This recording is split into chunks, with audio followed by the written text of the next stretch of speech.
All right, g'day, hi, and welcome. It's official. This is now my dwelling for sure. As you see, His Majesty's butt napkins have arrived. So yeah, my dad picked me up this. He asked me this morning if I needed anything because he was going to shop. I was like, oh yeah, I need this. I need garbage bags. I need blah blah blah. So I got that. That's awesome. I got the large garbage bags. I got the small garbage bags, and it is pretty hot out there. It's not too bad in here. I left the windows open a crack, just the two, and with the it's cooler in there than it is. Hopefully, that's not going to be the trend for the winter, though. But with that attic open there, it makes a big difference. If I would have opened the basement window today, it'd be really nice in there right now. So, and I don't want to walk under that tree because every time the wind blows, it's like meteors coming down. Look at my black walnut. Oh wow! I'm not going under there. As soon as the wind blows, you'll hear them. Boom, boom, boom, boom. They come down like meteors. There's like 50 of them at a time. But today was the recycling day, so that means I'm on round 4 of the recycling. Round 4 I'm on. And I've got a new strategy of getting all that brush cut stuff out of here. It's brilliant, guys. I'll tell you how it works. First, exhibit A. Do some brush cutting, right? And look at my hair. You can tell I was working today. Exhibit B. When I put this thing here, it was like 200 pounds. It's much lighter now. Exhibit B. Notice how some of the brush made it onto the road. Exhibit C, which you can't see, but my client, when she came by, she dragged, like their car dragged a whole bunch of grass back to her place. And she was like, I think I dragged some stuff back to my place. I was like, oh, that's what I'll do. I'll just put it all on the road. When people come visit me, like, they'll take a bit with them every time they go. Brilliant. But I'll take this guy around. Yeah. Let's have a look at my handiwork here. So I was using my brush today, and as I said, it paid for itself. Look at that destruction. That's perfect destruction. And then maybe this weekend, as soon as I cut down these trees here, and those trees there, and those little trees there, that's going to open it up big time. Then it's just a matter of getting these things all. Hey, what's that tree? Is that a lilac bush too? I asked my dad if those 2 little lilac bushes were the same. He said no. So damn, I gotta keep both of them. But I'm gonna trim them out a lot. And then I got saw stuff up in here. I massacred a lot in there yesterday. And I got 3 tomatoes today. My dad, however, I sent him on a mission to make sure that my 3 tomatoes will safely make it back to the other house. I trust him, sort of. But what that means is I can fill this thing up again. Help empty out that shack. But I'm going to go inside. It is bloody hot out here. It's very close to 30 degrees today. Dead mice all over my yard. So that was pretty good. Whew. Airflow in here. Let the water. Always like to let the water run a little bit before I start gulping. But I did good with that brush cutter. I cleared a trail through the bush for my client. Found the property pins. I thought it was going to be like a 3-day venture looking for property pins today. It's like, yeah, it's somewhere down there in the bush. Oh no. It's like, oh no. So I was like, I always hope that I can find it within a reasonable amount of time, so they don't. What's he doing down there? How come it's been hours. The first property pin there, that one took me like a week to find. It was just where, like, you know roughly where they are, but it's like sometimes they sink under the ground and you gotta dig and dig and dig. Oh my God.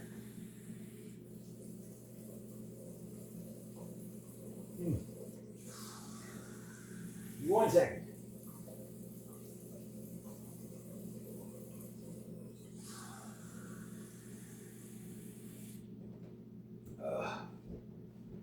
it's nice to get those boots off though.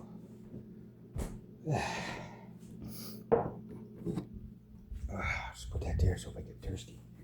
My amp. Oh my god, it's almost 3 o'clock.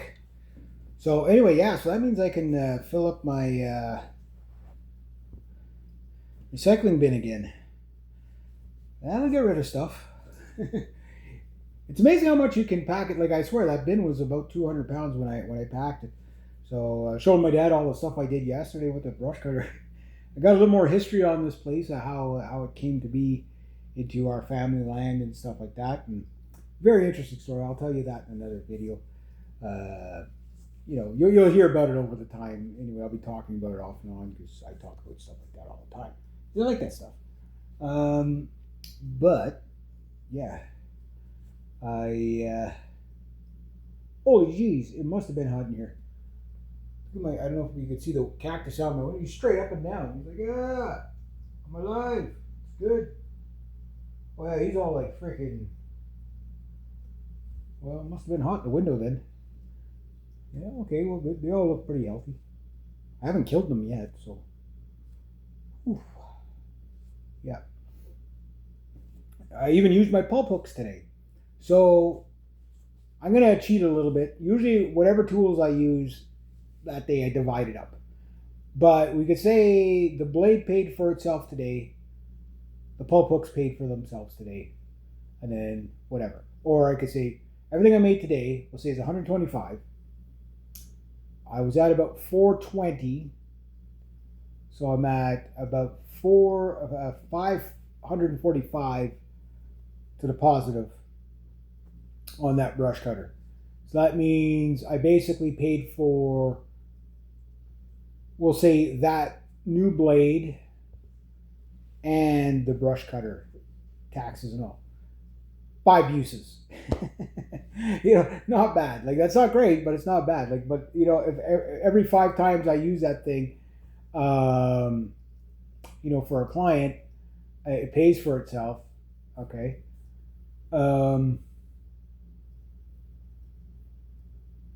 That's going to be pretty damn good. If I do say so myself, that's going to be pretty damn good. That will be really, really good. And it looks like I've just got myself my October project for the next couple of weeks anyway with that client, so that's good. I don't think there'll be a lot of whippersnipping, but there's going to be like trailblazing.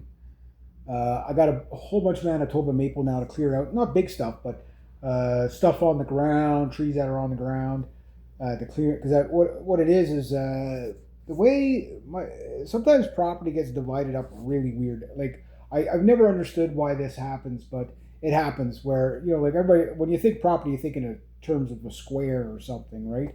Okay, maybe you got a river's edge or something there. Okay, fine. But you always square it off somewhere, right? But this property kind of goes like something like this, way back, like this, like this, like this, like this, like this, like this, and then back. And it's all, because it was divvied up from a couple other little lots. Like there was about 3 lots, I think she said, in there. And it's not very big. Like it's, like they must have been really, really small lots. And she had it cadastered so that it makes more sense, like, because it's like, well, what are they going to do with that other chunk that's, kind of like it's not really worth anything. You might as well just sell it off to the, and then continue on the property, right? So what's happened is now we've found a new pin, and there's a whole section there that I can now clear out. And I'm not going to clear the whole thing. What I'm going to do is make like a trail through it, like a picture, like a park, like just like a park trail, right? It's not very big. I mean, it's like, it's a couple of 100 feet, whatever. And but there's like all kinds of trees and branches that have been down in there for years. So I'm going to clear that out. And that's probably going to take me at least a week to 2 weeks, because there's enough trees down there. There's that big tree that I still haven't finished, that big tree from last year. But yeah, she normally leaves that stuff for this time of year when things starts to slow down. So if it gets me to the end of October and into early November, that would be awesome. After that, who knows, right? But it's stuff I can do rain or shine, or when the snow flies. So this is the weird. October is the weird transition month where you're either cutting grass, or if it's raining too much, you're twiddling your thumbs because you got nothing else to do. But because I've got a brush cutter and a pole arm chainsaw and I can that stuff I can run rain or shine, and clean up all those other spots. Now, the other two clients that I had that I was going to clean up their cottages that I started, but my vehicle broke down. I'll have to call them and say, yeah, we're going to have to continue it next year. It doesn't matter; it would be ongoing anyway. But I was hoping to get more done there this year than what I did. Um, you know, maybe he comes up. He said he's closing up the cottage, but maybe he comes up during when I have a down week, say near the end of if it's near the end of October or into middle of November. It's like, okay, well, it's not snowing yet. I can give you a day here, a day there. Just come and pick me up and grab my tools, and we'll go spend the day there. And you're like, okay, we'll see. So I got to call him this weekend just to let him know that's what I'm doing. And then my other clients, same thing. It's like, okay, well, there's gonna be no more grass cutting for the season, but can you, bring your pole arm saw, or we'll come and get you and grab the brush cutter, and I still got that to do. So hopefully that'll get me into about mid-November. That'd be really good. And then my other client, I think he has quite a few tree ideas of trees to come down and stuff like that I can do. And he's going to come pick me up probably Friday. We'll see. We'll see what's going on Friday, because it depends on the weather too. Like, yeah, sure, I can work rain or shine. That's no problem for me. But sometimes, it's like, okay, well, I don't want, all the mud and the branches in my, because you can see how dirty I get when I, just get off of work. Like I'm completely filthy. You know what I mean? You can see it's not a tan line, guys. That's dirt. That's what happens when you get off of work. You're covered in dirt, right? So you go into people's vehicles and stuff like that. Some people, especially with the newer vehicles, like you might want to put a towel or something there for me, because you don't want to get your place all dirty. But it's more work for me, right? So, but that said, if I work tomorrow, great. If I don't, I'll be down here recording and maybe do a little bit of work. Dig out the back wall a little bit more. I showed my dad where I was at and on the back wall and all that good stuff. And then we won't know how effective that will be until the spring, but if it's supposed to rain tomorrow anyway, I won't be cutting grass anyway. Means I'll be down here recording, yes. And I'll just spend the whole day recording. And also, it'll be a good test for how well I dug out the back wall, whether that's going to, do the job that I think it's going to do. But if it does leak in there, at least maybe tomorrow I can stick my head in the crawl space and with the with the flashlight or whatever, and see exactly where my hunch is that it's coming in on this wall too, right? So because I saw some bricks that are kind of pushed out a bit, and obviously there's a reason for that. Now mind you, this place is really old. I found out something interesting about this place. The front of this place came from across the road. An old house, like this house. Okay, this is what my dad told me. Like, I figured it's about 100 years old, right? But parts of it might be closer to 200 years old. like he said, that whole front of it, he goes, that came from across the road. And then what had happened was there was a bunch of people that lived here. It's funny because there's a girl I went to school with. It would have been her family, like her great grandparents or whatever, or cousins or whatever. Her ancestors would have been here. I'll have to tell her about that. Did you know that? Because there's a girl like her and I. We've been friends for years, and I used to pull pranks on her all the time in school. So, she's now like we steal each other's memes on Facebook. That's what we've devolved to. But her family was here. And they traded with my grandfather for another farm about 2 or 3 kilometers up the road. And something happened. My great grandfather didn't like that farm for whatever reason. They traded back. And then my great uncle, who used to live right next door, God rest him, um, he sort of had it. My grandfather was in the war overseas in the 1940s. And I think my grandfather was 43 to 45 is where he was in Artona. Yeah, he fought in Artona. In Sicily, he fought in Belgium, and I forget where else. I think he was in North Africa for a bit too.